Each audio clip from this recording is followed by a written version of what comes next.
Mwena wa injinia kaunti-inĩ ya Nyandarua nĩkuo ataaramu a ũrĩmi maragomanĩte kwarĩra mĩtaratara ya monanio ma ũrĩmi marĩa matanyĩtwo gũgekĩka mũthia-inĩ wa mweri ũyũ, kũrĩa maikĩtie rĩtana kũrĩ arĩmi kũhĩmbĩria njĩra cia kĩrĩu cia ũrĩmi. Nĩyumĩrie moke mathome maũndũ megiĩ agriculture tondũ rĩera nĩrĩcenjirie, kwĩna innovation ciũkire, ona ho ũhoro wĩgiĩ mbegũ, tũmonie mbegũ iria certified na ũrĩa ihandagwo na kũmenya iria ci counterfeit.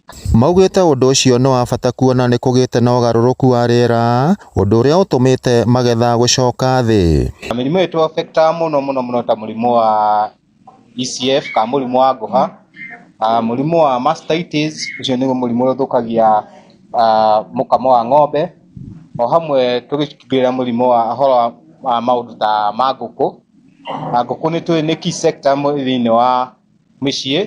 Tĩri nĩtũrona mazao twĩ ta Nyandarua tũrĩ arĩmi a waru nĩmathiĩte thĩ mũno, na nĩ ũndũ ithuĩ twĩ ta arĩmi tũtirathima tĩri, na mũthenya ũcio nĩmũgoka gũbundithio ũrĩa mũngĩthima tĩri, bataraitha iria mũbatiĩ gũtũmĩra mĩgũnda-inĩ ĩno yanyu nĩguo tũhote kũ increase mazao maitũ especially ma waru.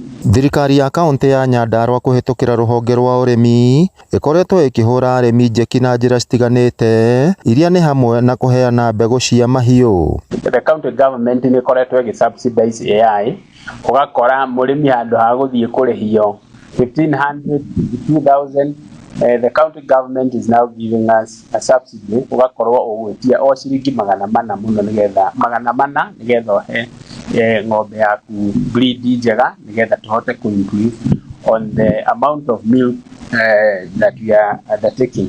Ngĩribotera Inooro TV kuma kaunti ya Nyandarua, rĩtwa rĩakwa nĩ Simon Ngure.